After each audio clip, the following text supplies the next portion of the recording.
Hey everyone, and welcome to the first Tokenholder update of 2026. So we had an update last November when the Lido leadership team covered Q3 results, the protocol and its key product direction, and what's next for the LDO token. Today, we're going to discuss current market conditions, the Lido protocol's 2025 results, the current state of both the market and the Lido DAO. So after that, we'll open the floor for questions. You can post them and your comments on whichever platform you're watching the stream right now, be that X, LinkedIn, or YouTube. So without further ado, let me pass the mic over to Vasily, Executive Director at Lido Labs. After the presentation, I will be back to host a Q&A with the overall sort of leadership team. So don't be shy and share your questions now. So again, Vasily, the floor is yours. Hey folks, as usual, like always on this call, it's me, Vasily Shapovalov, co-founder of Lido, executive director of Lido Labs. I used to be CTO, research lead, now in the Lido Labs ship. A reminder of why users choose Lido. It's because we are making simple, secure, low-cost, very easy staking that is capital efficient for DeFi-ready liquidity using any DeFi protocols, deep liquidity across DeFi, and designed for fast unstaking easy exit versus via secondary markets. And again, to remind what's my role in the whole Lido ecosystem is, Lido the DAO that is governed by the LDO tokens, by the Tokenholder vaults. Lido has control over protocol upgrades, Lido protocol upgrades, and gets all the fees from the protocol in the Tokenholder controlled treasury. Lido also sets goals and grants for a set of foundations that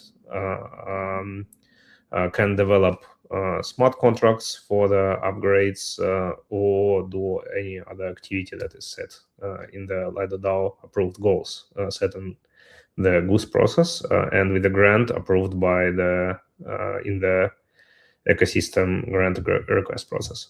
So Lido foundations are also controlled by the Lido DAO with potential for token holders to change the leadership with the world. The leadership team we have right now is me as executive director, Izzy, in love as a chief of staking in the Lido Ecosystem Foundation, and Kate as a deputy chief operating officer of Lido Labs.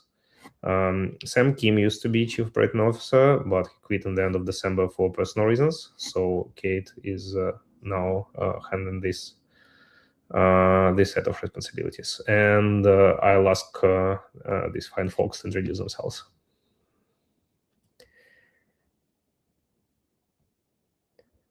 You're muted, Kate, so. Yeah, I was muted, sorry for that. So a quick intro from my side. Hi, everyone. I'm Kate. I've been with Lido for 4 years already. Previously, I led the operations team, and I'm really proud of what we've built there, especially the due diligence and all governance processes. Now I lead the operations unit, which currently has legal, finance, the operations, and people and culture teams within it. My background is in math and computer science, so I'm naturally quite logical and process driven. I care a lot about clarity, accountability, and making sure things actually get done. And as for operations, I truly believe that strong operations are invisible when they work well. And I genuinely enjoy taking messy, complex situations and turning them into something structured and reliable. So I'm here for the long game, I hope, and I'm excited to help make Lido Labs more effective and the protocol even more resilient. Looking forward to building together. And I passed my mic to Izzy. Thanks, Kate, and welcome to the role. I'm definitely sure you're going to do a lot of really great things.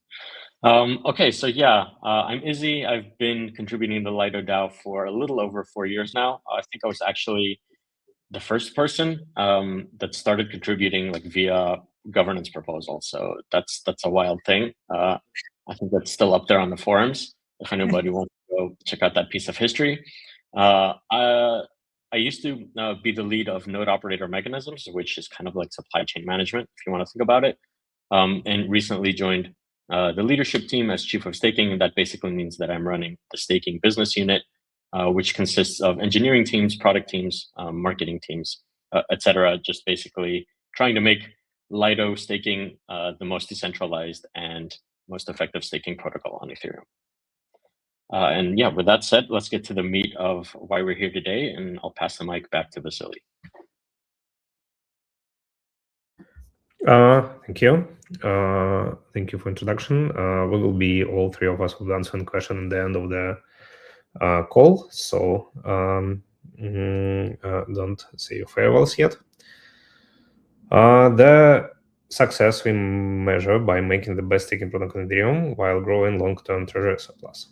And the agenda for today is financials for the beginning of the year and later in 2025 wrap-up with a few words about the current market conditions and what does it mean for labs and for Lido DAO. I'll touch on buybacks, on the market state, and on the focus for the second quarter of the year. And after that, we can answer some questions.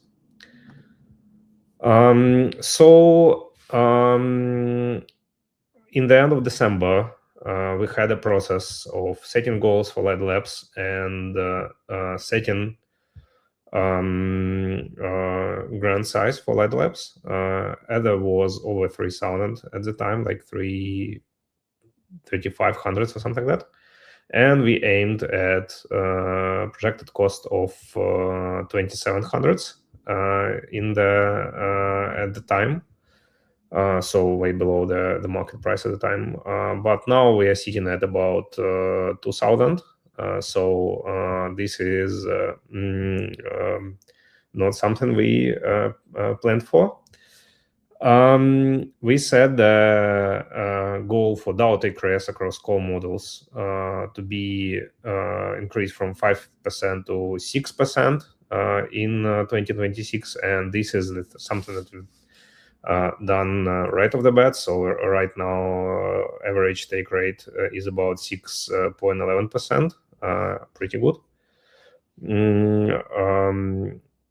We aimed for average DAO take rate on staked vaults at about 359, and to grow them over the year to 1.8 million. Right now, due to market conditions and Bitmine clogging the entry queue, it's too early to assess how realistic this is and like how it's going to be.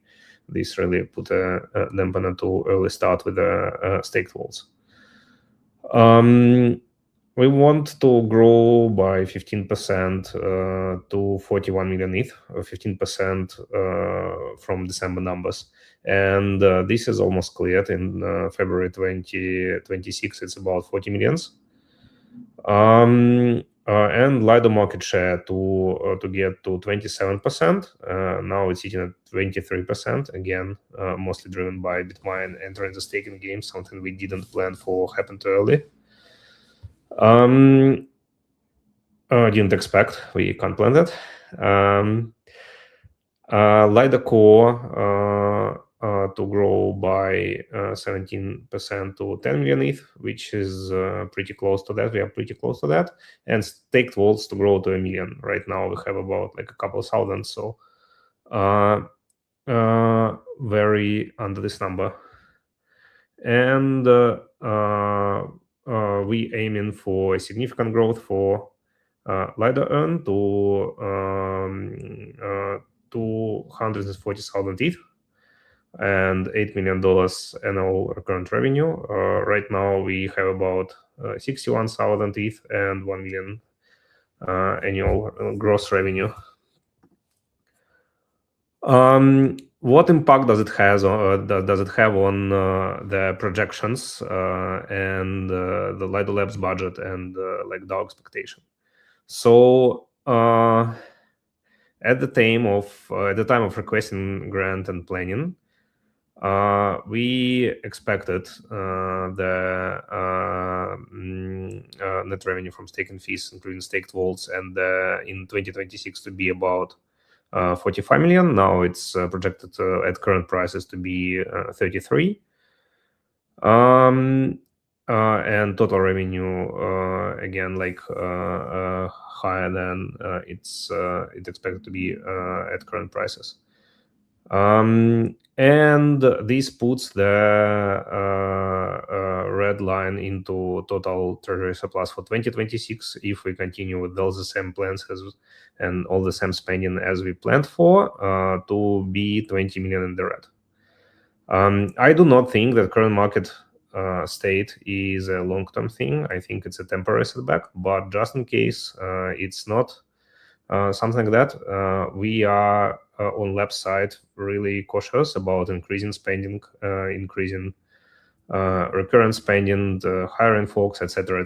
I'm acting the gatekeeper on all the big spending lines, and as a result, at current price, even you can see that February actuals are actually in the black. We have a small but existing surplus. I don't think we should, even if the price stay this way, we should drop all the planned like growth spending and discretionary spending, because a lot of that is very important for us to diversify the revenue streams and put more products on the market.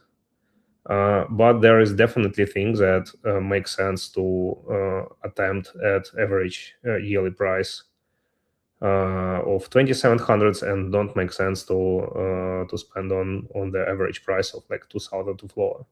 So for now, the plan is to put a dampener to increase spending,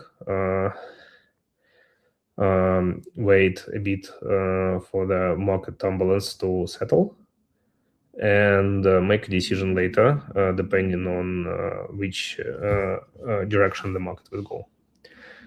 In general, fundamentals for Ethereum and crypto are like really good. So I'm not seeing how this can be a long-term thing, but I'm not the person who decides which way markets go. It's something we'll have to see. And now for the 2025 year wrap-up, it's been a challenging year, but with a lot of challenges and a lot of things we did right. So there had been a big market pressure with ETH outflows, APR compression, staking, shift in staking demand, materially constraining growth across the whole staking sector, and particularly for Lido. What we did about that is we did leadership and operational reset for the foundation. We enforced much more clear cost discipline, and we did a strategic reprioritization, as in instead of reliance on staking growth, we increased focus on protocol resilience, staking module economics, and diversified economic inflow sources, with starting to develop and learn new products. We also did a lot of good things on the decentralization side, which I'm going to be talking a bit later. These are the financial numbers for 2025 using the accounting system we settled on that correctly accounts on accrual basis on TRP and other expenses that are like multi-year in nature. And as a result, in 2025, we are ending at about like 4 million in the red. This is including TRP, which hasn't been included into grant requests since 2022. But that's below the initial 2025 request and below the spending in 2024. Despite 2025 being a year of heavy research and development. We also got first revenue for new product, Lido Earn, and TRP accrual costs that are included into these financials are under the previously approved 22 million budget that was approved, I think, in 2022 or 2023. So it hasn't been shown in the grant request since then. What was achieved on our side in staking? We launched permissionless community staking module, two versions of them. Now the biggest permissionless staking model by amount of ETH staked on Ethereum, which I think is a huge success for Lido and Ethereum.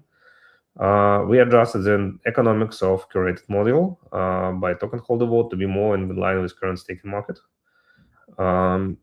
which increased DAO effective staking take rate to by 23%.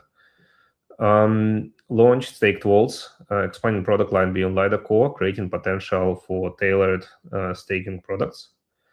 There had been a Wisdom Tree ETP, which has staked ETH inside, launched first liquid staking ETP in Europe with about $36 million assets under management at the current time.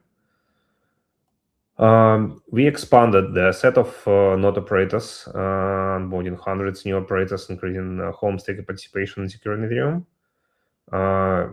This increased the diversification of supply chain, reduced reliance on single operator, and increased competition amongst operators. And dual governance delivered the first of its kind safety mechanism for stakeholders, for staked ETH holders. It's a mechanism that reduces tail risk for staked ETH holders, reduce the counterparty risk for staked ETH holders, which is a big talking point among the more sophisticated market participants. And I believe it supports long-term institutional adoptions better than lack of it. I'm sleeping better now that I know that governance attack on Lido is not nearly as possible or effective as it was before dual governance. So this is not purely 2025. This is over the years, but we are in a pretty good spot in governance and token holder alignment, as in all the protocol fees flow to DAO treasury. Entities that are developing the code and doing other things for the DAO and the protocol are grant funded, publishing financial statements. We have this token holders calls. Token holders have exclusive authority over treasury allocation just by the vote, and DAO has oversight that is well defined and intervention rights over over these legal entities. One thing that would lack from this list is economic ties from protocol performance to token tokenomics, which can be done via automated buybacks or something like that. And we are working on that. This had been voted in the end of December, and is under development now. This creates a direct link from protocol performance to LDO, activates only when market and protocol conditions are favorable, and scales automatically with improved protocol economics. It's also expected to be lightweight by design, low cost to implement and maintain, and no structural bond to DAO treasury. The idea is system acquires LDO using protocol generated staking rewards and deploys an LDO rob staked ETH LP position held by the DAO via Argon agent. The logic that had been voted in, and this is all token holder controlled. So if the DAO wants to change the logic to be, for example, more exhaustive buybacks, or otherwise like wants to have everything go into the treasury, can do that. The activation parameters are when ETH price is over 3,000, revenue is over 40 million, annualized staking revenue is over $50 million, and it has an annual cap of $10 million, and the allocation logic is spending 50% of daily revenue for the buyback and deploying into the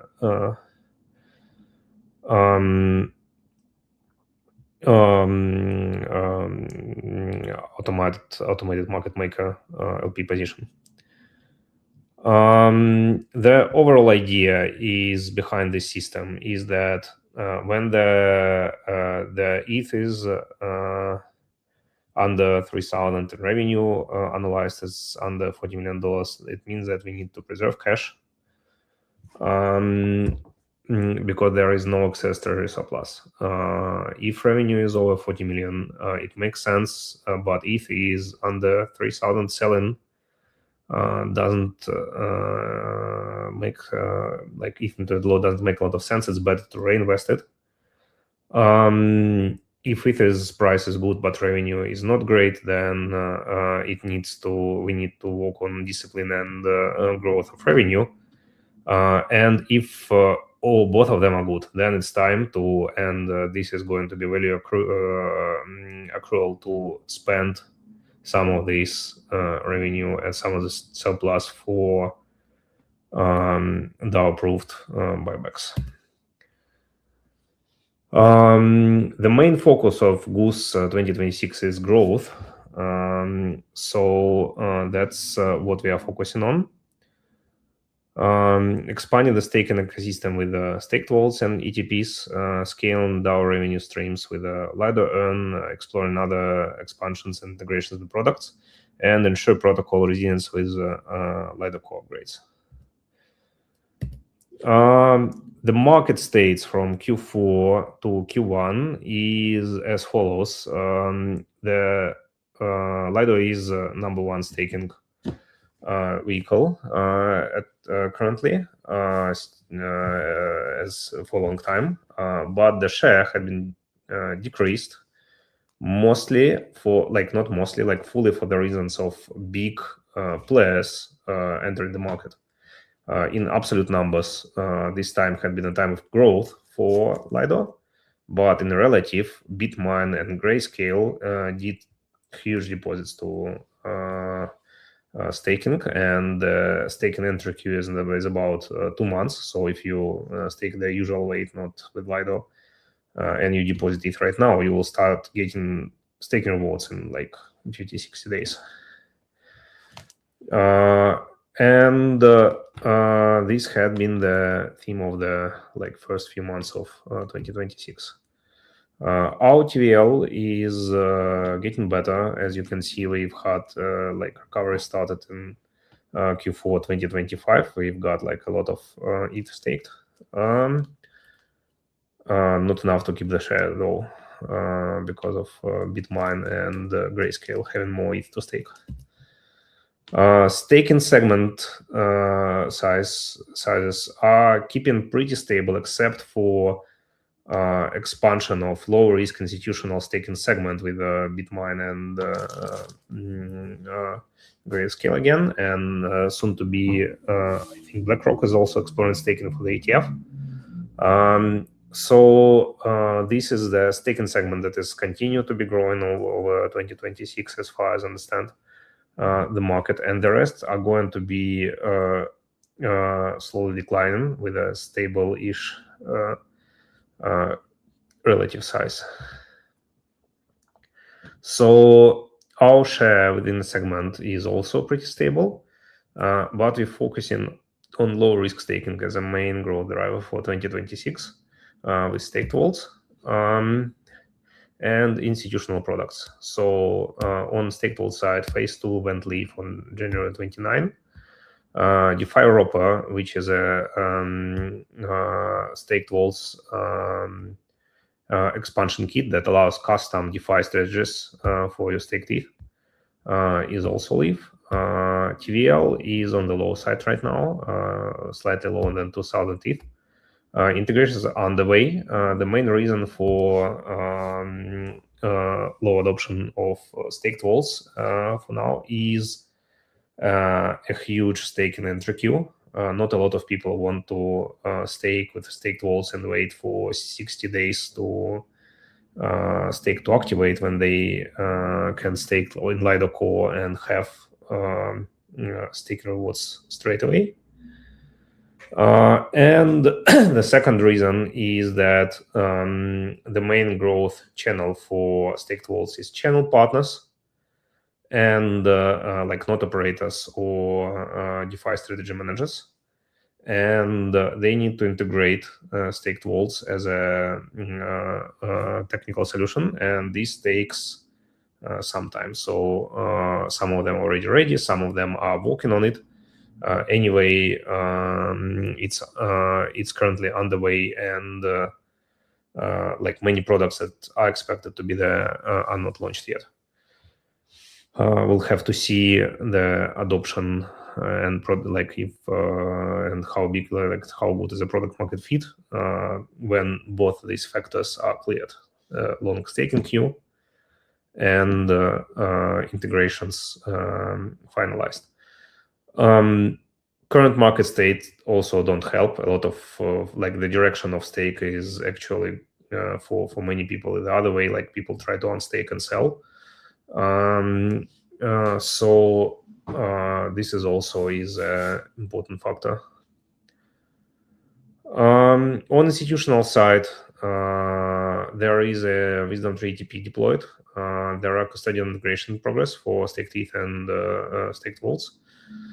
And there had been a filing by OneEck to do Lido staked ETF, which is in like filed but not approved right now.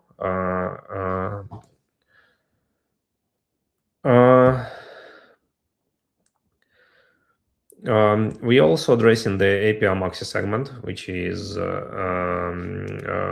going low in share, but is one of the most lucrative in terms of margin. Current TVL is about 60,000 ETH. It's been growing pretty steadily over last months until beginning of February, when people started withdrawing for the vaults. As far as we can see, based on on-chain analytics, about 2/3 of it are people making a flight to safety. They just keep the withdrawal staked ETH as in staked form to have presumably more liquidity, less risks, and more optionality.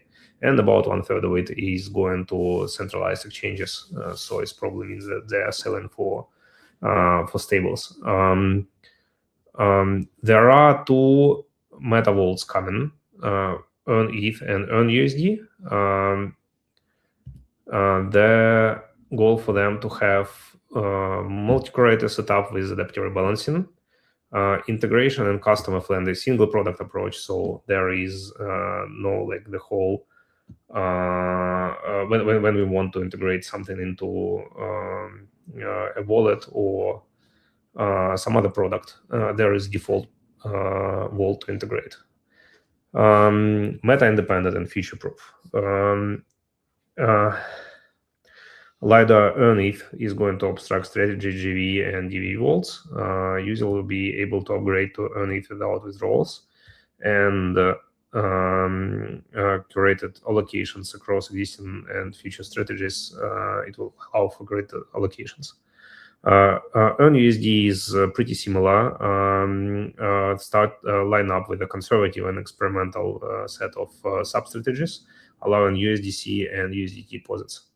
There is a proposal on governance forum for Lido to put its own parts of its own treasury in there in a sort of junior tranche to put DAO's money where the Lido brand is, which I think is going to be, if approved, very positively taken by the stakers, as in Lido not just building products but using it themselves. And our focus for the second quarter of the year is institutional staking momentum, scaling liquid staking is a practical path for signed liquidity, growing institutional adoptions, expanding staked vaults, go to market, rollout of meta vaults for ETH and USD, and deploy and automated buybacks, as said in the voted in proposal in December. I think that is the end of my deck. So I probably need to pass the mic to Galen.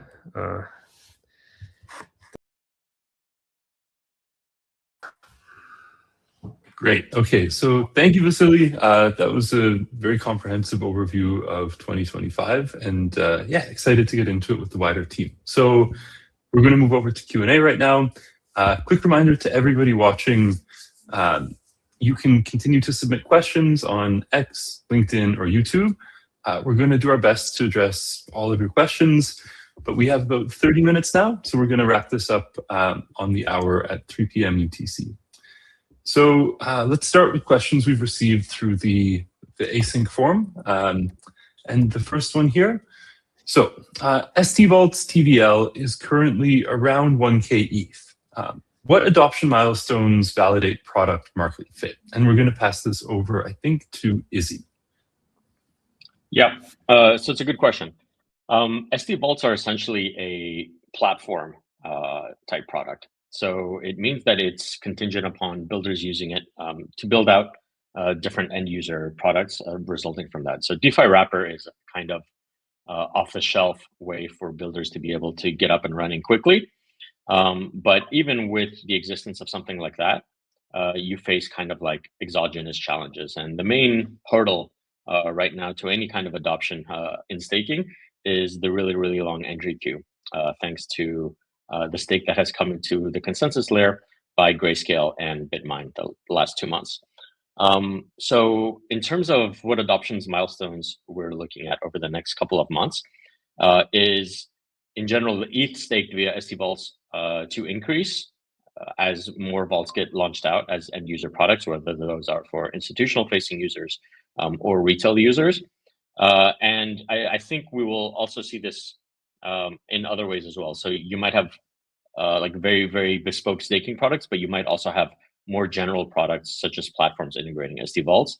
And the thing that we will see hopefully in the very near future is Linea with their yield boost feature, which is just got recently renamed. So in the next couple of weeks, from what I understand, Linea will start staking this as well.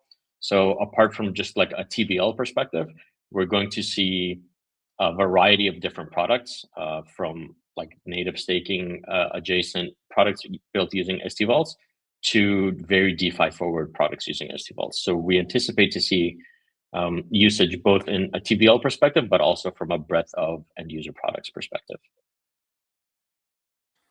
Okay, before I move on to the next question, could we just go a layer deeper on the entry queue? So yeah, I'd love to just hear you unpack like what are like the second order challenges for operators or whatever on that entry queue right now, and are there any things that Lido is doing to sort of like offset that as well? Yeah, great question. So essentially, a long entry queue means that from the time that a user deposits their ETH, they need to wait a certain number of days for this ETH to arrive on an active validator, which means that during this time, this ETH is not gaining rewards. There's a kind of like very clear second order effect here, which is opportunity cost. So you could be deploying this ETH into something else in the meantime, potentially getting rewards or potentially not, given the way that the market is going these days. But if you're in the queue, you're for sure not getting rewards. Other possible second order effects might have to do with whether people need ETH for different things. So due to market downturns, maybe it's better for ETH to be on lending markets, or maybe people need this ETH to supplement their lending positions. In terms of what Lido contributors and the DAO are doing to kind of help alleviate or mitigate some of these challenges, for vaults that are above a certain amount of TVL, the DAO has basically greenlit for the SD Vaults committee to employ like a fee holiday, if you want to think about it this way, at least for the infrastructure fee related to ETH and vaults, and potentially for other fees if builders, node operators, or even at some point end users make a case for why that might make sense. Great. Yeah, I think that covers it.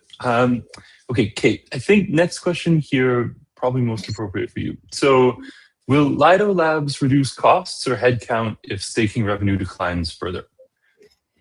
Thanks for the question. Right now, we don't believe that reducing headcount is the right move. So if ETH were at significantly lower levels, or say around 1,000, or stayed at 2,000 for a long period of time, that would require some reconsideration, but now not. And right now it feels more like a temporary setback, and we don't believe that it makes sense to act preventively in this case. What we are doing is staying disciplined, avoiding expensive investments with very long or uncertain playback horizons, and being more lean in how we approach to spending overall. Yeah. Okay, nice and clear. Appreciate that. And then let's pass the next one over to Vasily. So the viewer expresses looking forward to the call. I wonder about the current state of proposals on the question of how value accrues to LDO token holders. I follow various government proposal discussions about the topic, but I'm missing a clear action plan, concrete action points, and events on the agenda where this will be dealt with. So thanks if you can address some of this. Yeah, if you can put up my slides back, it's going to be easier to me to answer. Yeah, thank you.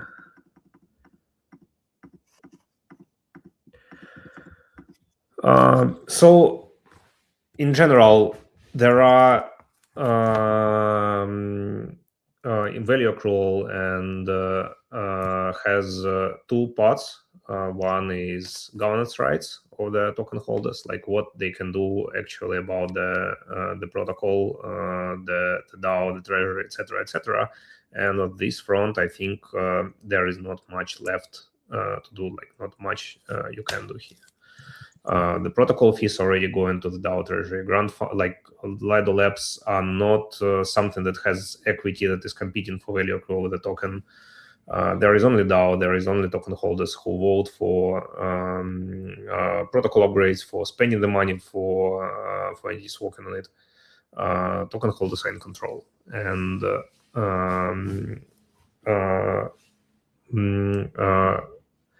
Most of token holders are not like one of like initial token holders.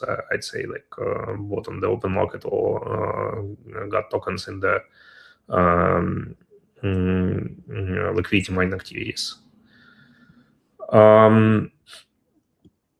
The thing that can be added is mechanism for value accrual that had been voted in December and is basically will take some of the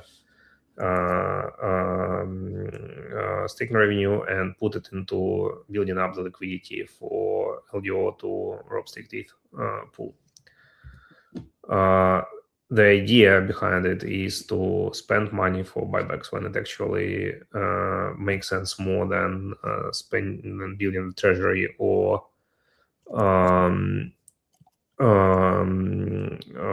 using it for R&D and maintenance and things like that.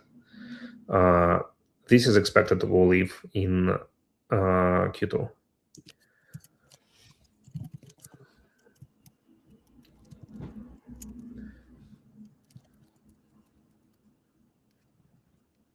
Yeah, sorry, I'm to be fully correct, it was proposed in December but hasn't been voted in December.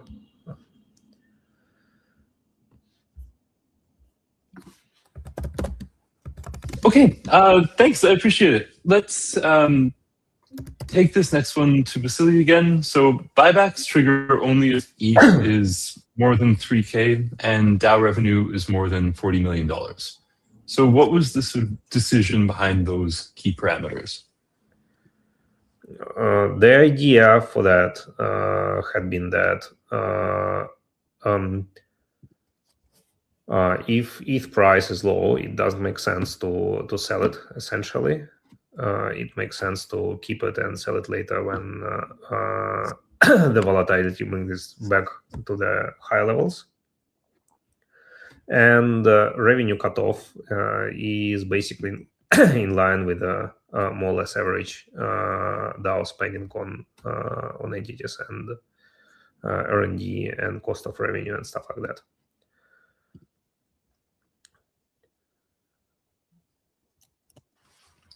Great. And then, yeah, some more questions. So this, I think we should also go to you, Vasily. So why prioritize buybacks over staking LDO?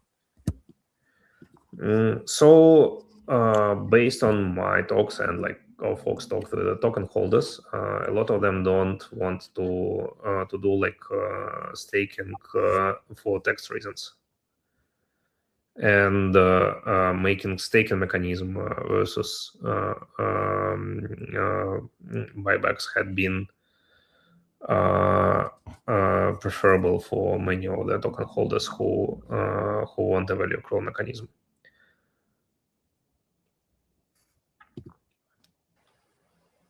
Great. And then next one again, why don't you buy back LDO on the current market? So sort of circling around the same subject, but yeah, if you want to. Yeah. So I think the current LDO price, especially in ETH terms, is a bit irrational, as in the market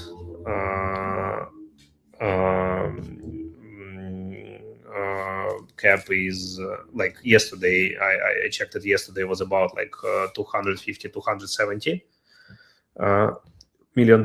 We had over $100 million in treasury and revenue at $45-50 million. So like it was traded essentially as treasury plus 3 times revenue, which is a bit unusual for a DeFi protocol. And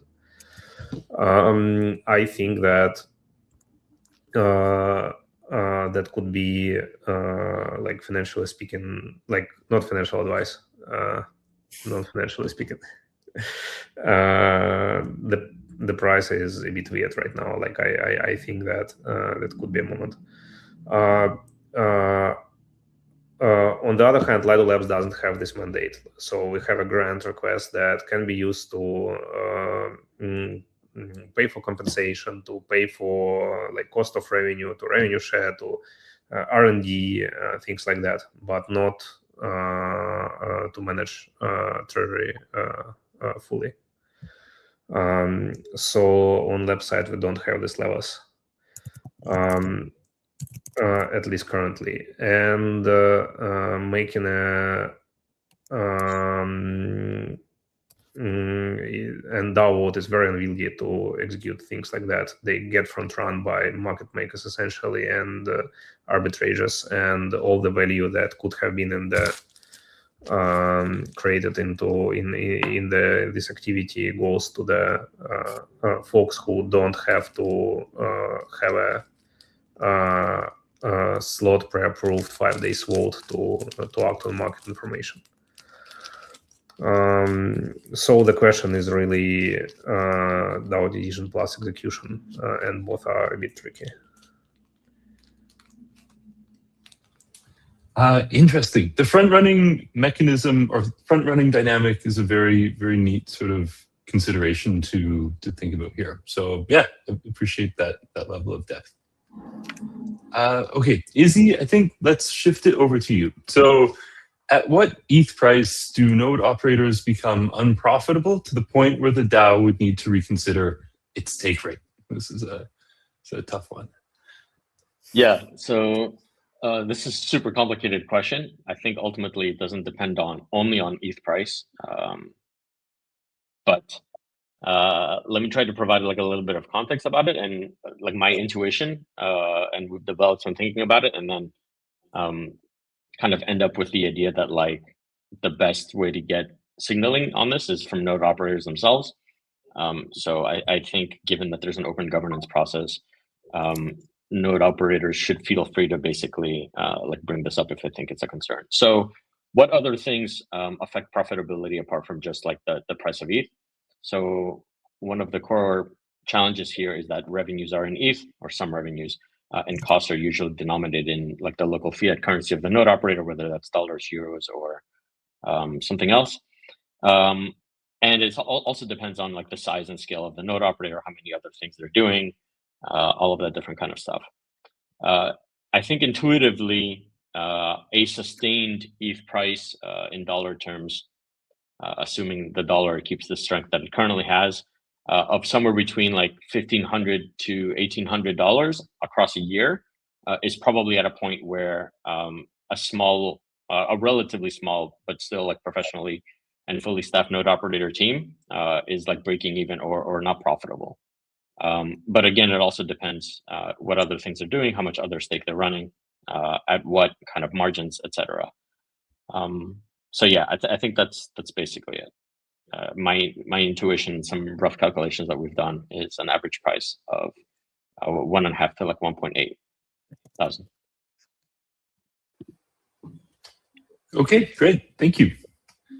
And then next one over to Kate. So what discretionary costs are you sort of holding back on spending right now? So yes, the short answer is yes, we are going to spend them because I believe that some discretionary spending remains necessary. Why? Because part of this spending is directly tied to building new revenue streams. And if we stop investing completely, we risk ending up in the same strategic position as previously, having limited revenue diversification. So our goal is balance, and we want to stay flexible even if the environment, market, anything changes. Yeah. Okay, great. And then next one over to Vasily. So as Lido continues to dominate the liquid staking market, does the DAO see a path towards becoming a sort of publicly recognized corporation to attract institutional capital? If so, what would the roadmap look like for transitioning from this sort of DAO governance structure to a more traditional corporate or foundational model? Yeah, so I'm not the DAO, so I can't say what the DAO sees or not. I can say my personal view here. I don't think that right now there is like a clear path for that, but I think that regulations are going to be coming clearly more clear over time, pretty fast, and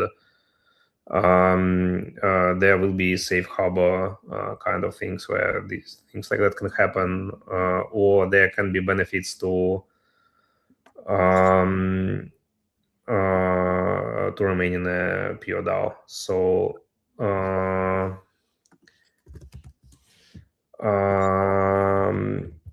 the gist is I can see it happening in a more clear, like regulatory environment. I don't see it happening now, and I'm not sure that's the best path forward. Again, because of the unclarity, mostly, like I can't say for sure. So Great. Next one over to Izzy. So let's take it into institutional direction. So if Van Eck approval is delayed, how exposed is the overall institutional thesis for Lido? So as like a concise response, I would say probably between 25 to 30% exposed. But to provide like a little bit more context around this, there's a lot of different efforts around the institutional thesis, right? There's, of course, the wisdom tree issued STETH ETP in Europe. There's efforts and interest from other issuers in the United States and in other geographies. There's, of course, things like DAT vehicles that are also considering liquid staking holdings. And there's ST Vaults, which essentially allows for institutional forward products that use STETH to work in different ways than like a pure STETH ETF or ETP might work. I think most likely what it just means is that the thesis ends up being delayed. So within the year, obviously, you would see a diminishment of the total potential addressable capacity that might be retained by an institutional market segment. But I think it mostly pushes it into further years rather than diminishing it in aggregate over time.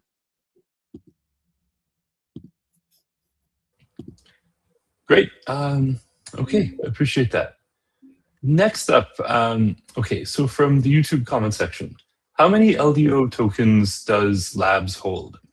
Why isn't this information public? So, yeah, Kate, Vasily, either, whoever wants to take that.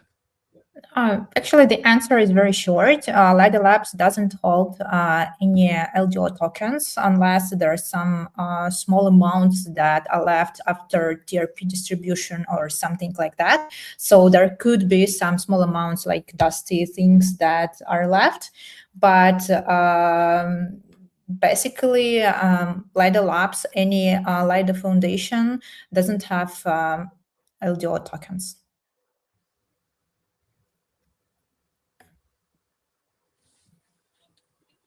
Okay.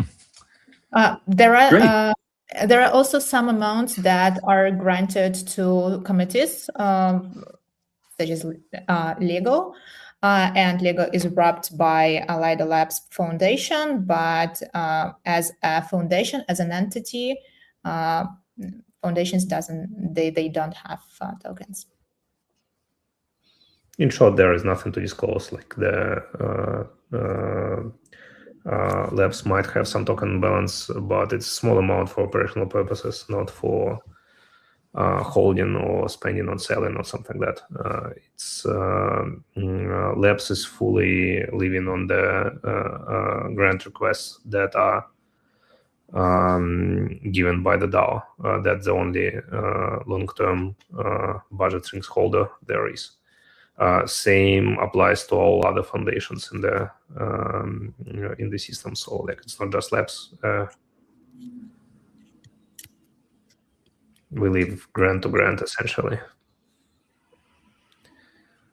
Wow. Okay.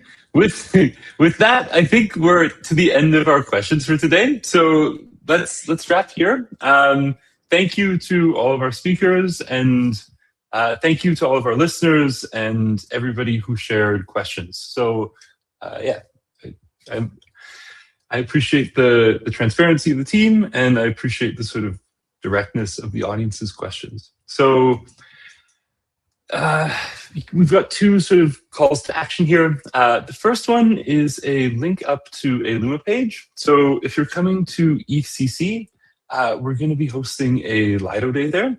So scan that link and shoot us a message. We'd be very happy to sort of to meet you and have a coffee together. Next up, follow us on X. So yeah, obvious, but follow and subscribe, and if you can, share the sort of live recording, because it helps more people in the ecosystem stay connected with the sort of virtuous work that Lido is doing. So yeah, so again, thank you all, and see you next quarter.